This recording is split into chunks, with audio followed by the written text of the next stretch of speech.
এশার নামাজ পড়ে কেঁদেছো, বান্দা নামাজের মুসল্লা যখন বসে যাও, আমি আল্লাহকে তোমরা বারবার বলো আল্লাহ আমার গুনাহ মাফ করে দাও, তারপরও আমি তোমাদের গুনাহ মাফ করে নেই। তারপরও তোমরা নিশি রাত্রে মানুষ যখন ঘুমে যায়, তোমার বিবি যখন ঘুম যায়, তোমার ছেলে যখন ঘুম যায়, তুমি নিশি রাত্রে ঠান্ডা পানি দিয়ে ওযু বানিয়ে নামাজের মুসল্লায় বসে তুমি আবার যখন ডাক দাও রব্বুল আলামিন, পৃথিবীর কোনো মানুষ আমার গুনাহ সম্পর্কে জানে না, তুমি আমার গুনাহ সম্পর্কে জানো। আমি এমন গুনাহ করেছি আমার বিবি জানে না, বিবি গুনাহ করেছে আমি জানি না। আল্লাহ তুমি সব কিচ্ছু জানো, হে আমার প্রভু তুমি আমাকে মাফ করে দাও। আমার আল্লাহ বলে তারপরও যদি তোমাদেরকে আমি মাফ না করি, তারপরও বান্দা তোমরা আমার রহমতের দরজা থেকে ফিরে যাইও না। আমি তোমাদেরকে হুকুম দিচ্ছি, ওয়ালাউ আন্নাহুম ইয যালামু আনফুসাহুম জাউকা, বান্দারে যদি গুনাহ করে ফেলো আমার রহমত থেকে মুখ ফিরিয়ে তুমি চলে যাইও না।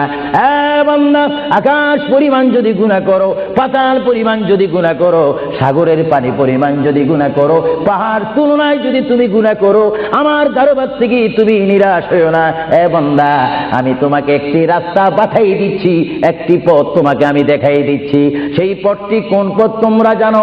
ওয়ালাউ আন্নাহুম ইয যালামু আনফুসাহুম জাউকা, বান্দারে যখন তোমরা বরবাদ হয়ে যাবে তখন তোমাদেরকে একটা পথ আমি তোমাদেরকে দেখাই দিলাম, সেই পথটির নাম হচ্ছে আমার রাসূলের মদিনা। জোরে বলেন সুবহানাল্লাহ।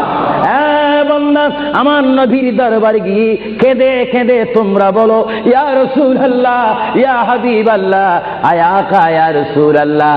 আল্লাহ কোরআনে বলেছে ওয়ালাউ আন্নাহুম ইয যালামু আনফুসাহুম জাউকা ফাস্তাগফিরুল্লাহ ওয়াস্তাগফার লাহুমুর রাসূল। আল্লাহ বলেছে হে বান্দা তোমরা ডানে না গিয়ে, বামে না গিয়ে, পিছে না গিয়ে তোমরা সরাসরি আমার নবীর কদমে চলে যাও। আমার নবীর কদমে গিয়ে আমি আল্লাহর দরবারে তোমরা তওবা করো।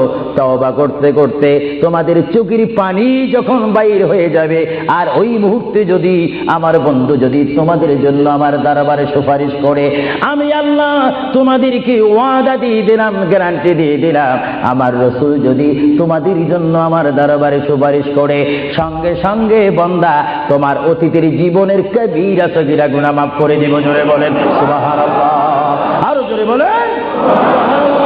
আমার আপনার গুনাহ মাফ করার জন্য রাসূলুল্লাহর দরবারে যাওয়ার দরকার আছে কিনা? চিৎকার জীবন আছে কিনা? এটা কোরআনের অপব্যাখ্যা নয়, কোরআন শরীফের আয়াত। ওয়ালাউ আন্নাহুম ইয যালামু আনফুসাহুম জাউকা, যারা তাফসীরি পড়েছেন, তাফসীর জালালাইন পড়েছেন, টাইটেল পড়েছেন, বুখারী পড়েছেন, মুসলিম পড়েছেন, ইবনে মাজাহ পড়েছেন, সিয়াসিত্তা পড়েছেন, হাদিস পড়েছেন, ইজমা পড়েছেন, কিয়াস মেনেছেন, উসুল মেনেছেন, বালাগাত মেনেছেন, মুনতিক মেনেছেন, শরীয়ত বুঝেছেন, তরিকত বুঝেছেন, হাকিকত বুঝেছেন, ইলমে লুদুনি পেয়েছেন, ইলমে তাসাউফ মেনেছেন, তারা অবশ্যই স্বীকার করবে মানুষের একমাত্র মুক্তির স্থান, পরিত্রাণের স্থান, আসলের স্থান, নাজাতের স্থান, আল্লাহ পাওয়ার স্থান মুহাম্মদুর রাসূলুল্লাহ কদম মুবারক। চিৎকার দিয়ে বলেন সুবহানাল্লাহ।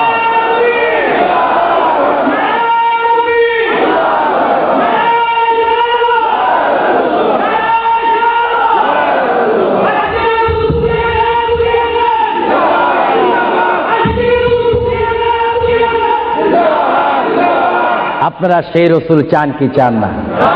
অবশ্যই চাইবেন, না চাইলেও চাইবেন।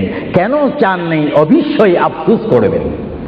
কারণ পৃথিবীতে সন্তান রয়েছে, বিবির জন্য স্বামী রয়েছে, স্বামীর জন্য বিবি রয়েছে, সন্তানের পাশে মা রয়েছে, মায়ের পাশে সন্তান রয়েছে। এটার নাম দুনিয়া। আর দুনিয়াও মাজরাতুল আখিরা। কিন্তু এই দুনিয়া যেই দিন জীবনের সমাপ্তি, বিদায় ঘণ্টা বেজে যাবে, সেই দিন সন্তান ইচ্ছা করে মায়ের পা ছেড়ে